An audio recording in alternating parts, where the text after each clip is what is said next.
Hello and welcome to bonus episode number 144 of the Culips English podcast. How's it going? My name's Andrew. I'm your Canadian English study buddy, and it's great to be here with you for another week and another bonus episode. If you're new to the series, let me quickly explain what it's all about. As I mentioned, I'm Canadian, but I live abroad in Seoul, South Korea, and what I do each and every week here is just tell you some stories from my everyday life. The idea is that you're going to spend some time with me and we're going to hang out and speak English, just as if I were your friend in real life, telling you about some updates about my life. Through listening to my stories, you'll be able to hear and learn natural vocabulary, natural expressions, and improve your English listening fluency, which eventually then will translate to thinking in English and speaking more natural English as well. All of these stories are totally unscripted. I do have my notebook here with some notes to help me so that I can remember some interesting things to tell you guys, but I don't write a script, okay? Everything just comes out of my head in a natural way, and you're going to be listening to natural English in this series. So if you're down for that, if you're up for that, these are two expressions that we can use to say like, I want to do it. So if you're down for it or if you're up for it, it's kind of weird how we have those two expressions that mean the same thing with opposite directions, but that's just the way English works sometimes. If you're down for it, if you're up for it, then let's continue on. And to accompany each and every episode, there is an interactive transcript and a vocabulary glossary that is free, 100% free for everyone. You can get it just by clicking the link in the description for this episode. Plus, if you're a Culips member, and I have to say thank you to all the Culips members out there, guys. We really, really appreciate your support. If you're a Culips member, then you'll also get a comprehension quiz. If you would like to sign up and become a Culips member and support the work that we do here to help make awesome English lessons for everyone around the world, English learners around the world each and every week, then visit our website, culips.com. You can sign up and become a member for an affordable price. Many of our members, actually not many, most, like the majority, 99.9% of our members have good things to say about membership, and they are really, really appreciative of the awesome study materials and benefits and bonuses they get when they are a member. You don't have to take my word for it. You could join our Discord community or read the reviews on our website. You can talk to members on our Discord community, and they'll tell you that being a member is awesome. When you're a member, you will get what? You get study guides, helpful study guides, interactive transcripts, quizzes, vocabulary breakdowns, and explanations for all of our episodes. You also get to join our weekly speaking classes. We have 3 speaking classes each and every week that you can join if you're a member. You also get our Fluency Files series, which is our member-only series. Plus, you also get ad-free audio, so you don't have to listen to me ramble on and on about the benefits of Culips membership. So visit our website, culips.com. You can sign up and become a member today. And one more time, thank you to all the members out there for your support. Okay, so guys, today I just kind of have a mishmash of different stories. I don't have one longer story to tell you. I've just jotted down 3 or 4 things here that I've been up to over the last week or two that I thought I'd give you an update on. And yeah, we might as well just jump in and get started. Here we go. Enjoy. So the first thing that I wrote down here in my notebook, and everyone, I wrote 5 little stories here that I can tell you about in my notebook. We'll see if I can get to them all. But the first one is great sleep. That is the first note that I wrote, and I had a great sleep last night. Maybe you can hear it in my voice. I'm not sure, but I feel really, really rested. But at the same time, I feel really guilty for having that great sleep, and I feel really guilty for being so rested. And that is because last night I slept by myself. I slept alone. My wife's parents live around an hour away from us, hour and a half away from us. So we don't get to see them too often. And my wife was missing her folks, so she decided to go home and eat dinner with them. And because of the distance, she was like, I'm just going to sleep here and I'll come back tomorrow. So I got to sleep by myself. And maybe married couples or couples in relationships where you're sleeping with your partner in the same bed, maybe you guys can relate to me and my feelings on this. I don't know. Like, of course, I love sharing a bed with my wife. I wouldn't have it any other way for us. I think this is the best sleeping arrangement for us. But we have a queen size bed. We share a queen size bed, not a king size bed, not one of those gigantic, huge beds, but a bed made for two people. And it's good. Usually I sleep really well.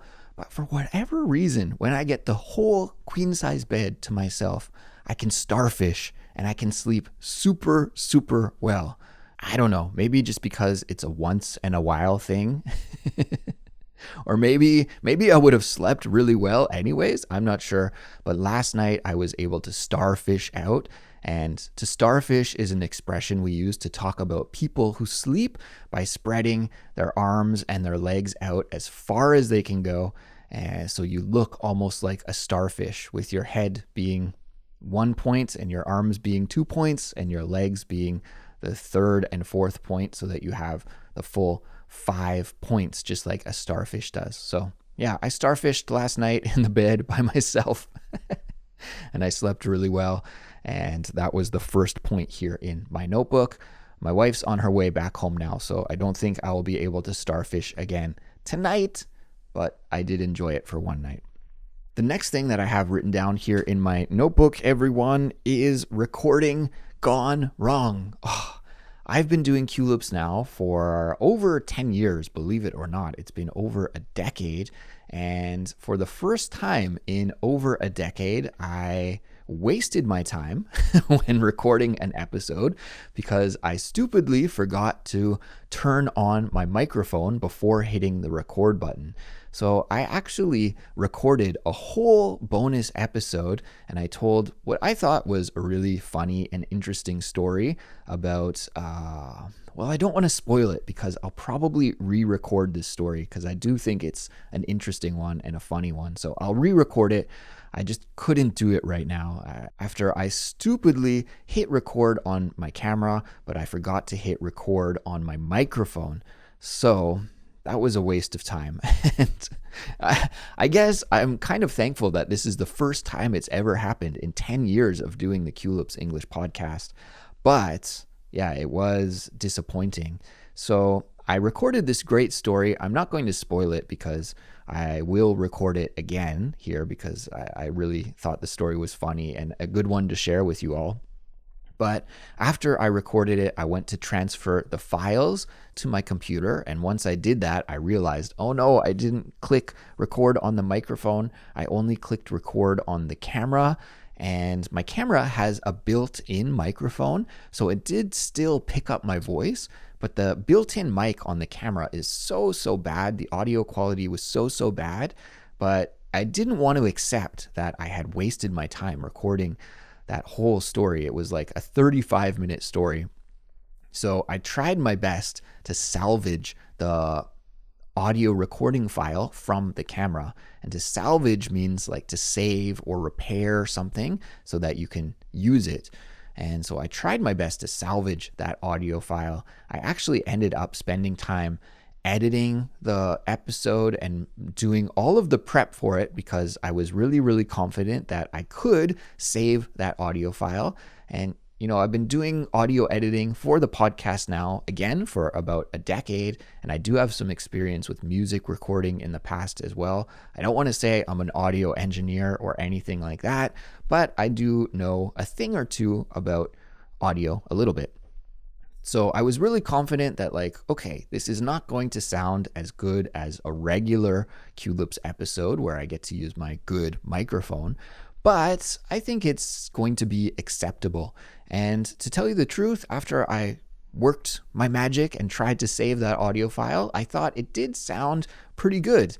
Now, when I'm doing audio editing for Culips, I'm always using my headphones. I always have my headphones on. So I edited the file and tried to salvage and repair the file, and I thought it sounded acceptable. Wasn't perfect, but I was like, it's probably good enough. We can release it and yeah, it'll be all right for just 1 week. So I went ahead, I made the video, I made the audio, I made the transcript, made the glossary, did everything.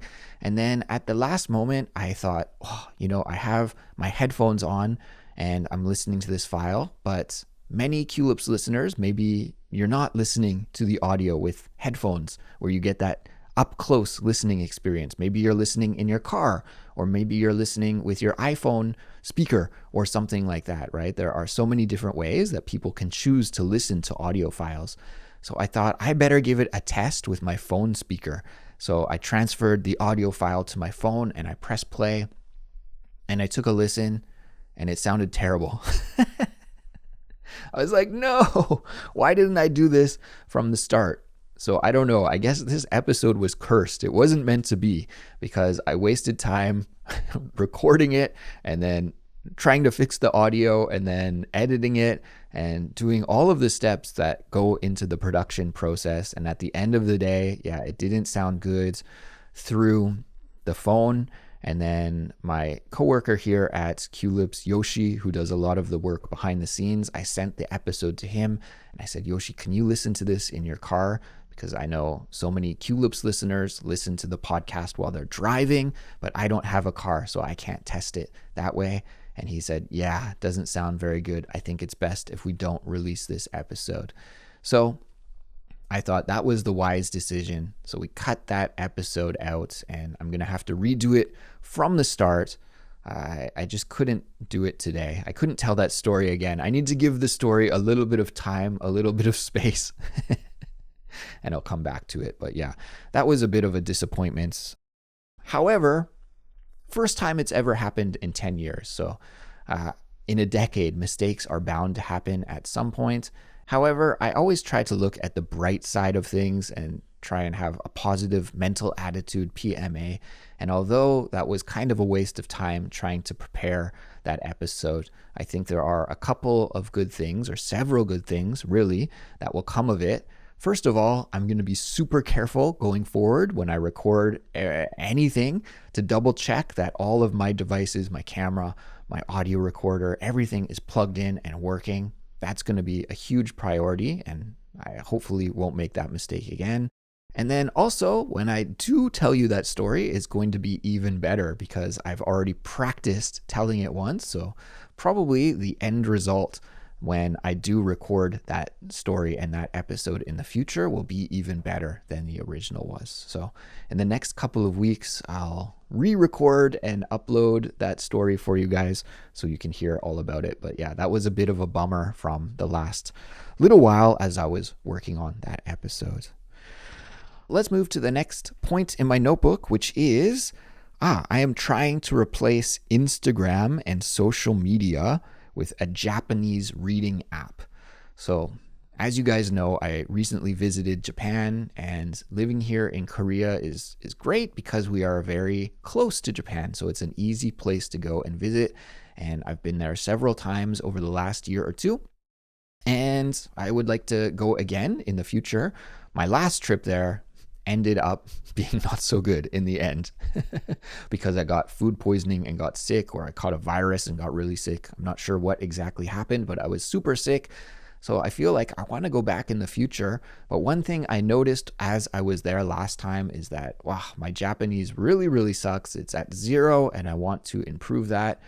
Of course, living here in Korea, my main focus is still and will be for maybe the next 10, 15 years, I'm thinking, is going to be Korean. As tempting as it is to start learning another language, I can't do it. I have to stay true to my first love, Korean, and make sure that I spend time with that language, because not really at the point where I can just be in automatic mode with Korean yet. So I still have to focus my main language learning attention on Korean. However, I do want to be able to do just some basic Japanese when I visit Japan in the future. And so I thought, first thing I need to do is learn how to read Japanese. You know, they have 3 or 4 different writing systems. I guess 3 different writing systems. Japanese listeners, please correct me if I'm wrong. And I would like to read at least the 2 of them, the 2 that are most like an alphabet. Of course, there are the characters as well, the Japanese characters that originally I think came from China. And that's like a whole different ball game, right? That's really difficult to memorize and learn. They're called the kanji, right? All of those different kanji would be like super, super difficult for me to memorize and learn. But the other two writing systems, I think I can master. So what I've been trying to do is spend less time on social media, on Instagram, on Reddit. Those are my two bad ones, Instagram and Reddit. And instead, when I feel tempted to open one of those apps, just to open this Japanese reading app that I got instead.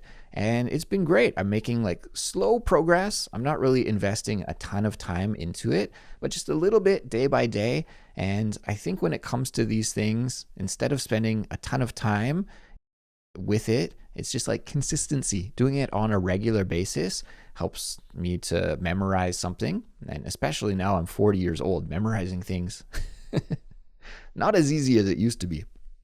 So yeah, it's been cool. And I think I'm almost there. I can almost read all of the hiragana characters. And then next I have to go to the other writing system that is used to transcribe foreign words into Japanese. So that will be my next. I believe that one is called katakana.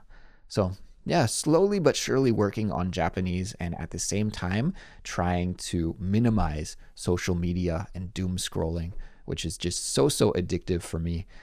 And yeah, I think I'm replacing a bad habit with a healthier habit, and I hope I can keep it up. Cheer me on, guys. Cheer me on.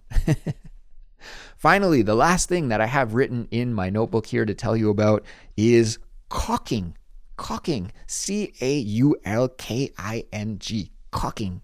Do you guys know what caulking is? Caulking is the kind of white rubbery material that we put between two surfaces. Usually we put it between two tiles to make sure that water doesn't go in between the tiles. So in my bathroom, in my shower, I have a shower that's made out of tiles. And now that we've been living in our home for 2 years here, the caulking is starting to peel off or disintegrate. And I'm worried that when that happens, water, when I'm taking a shower, is going to go into the tiles and then get behind the tiles and cause a big problem. So I don't want that to happen, and I need to fix the caulking in my shower.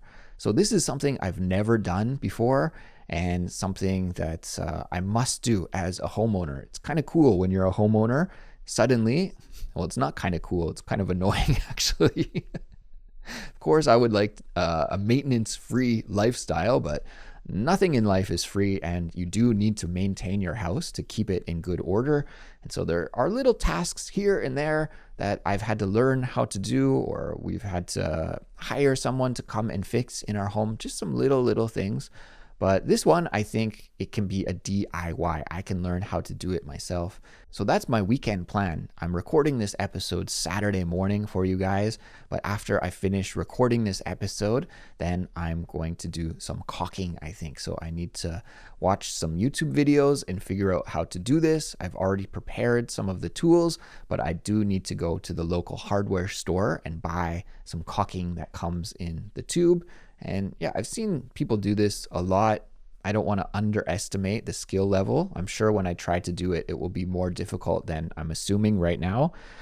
But I'm going to try my best to do. We just need like a little 3 or 4 centimeter section, to be honest. It's really small. So I think I can handle that, and hopefully I won't mess it up too bad.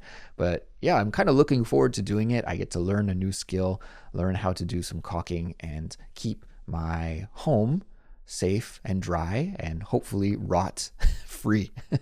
We don't want any water getting behind the shower and I don't know, getting some of the wood wet and then turning into rot and mold, all of those things. So that's my plan for today, everyone. And I think it's time for me to stop rambling here and to let you get on with your day as well. But thank you for listening all the way to the end. You did an amazing job.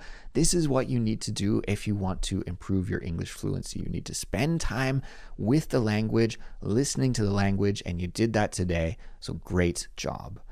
Okay, I need to leave a completion code for you. And I think we'll go with the word starfish because I talked about starfishing last night and that led to me having a great sleep. So let's go with the words starfish, Starfish. And if you could leave an example sentence on our YouTube page or our Discord community or even on our Instagram, and that will signal to me and all of our listeners that you finished this episode.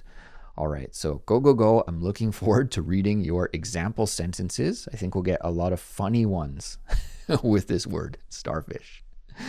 Okay, guys, take care. Have a great week up ahead, and I'll catch you in the next episode. Until then, bye-bye.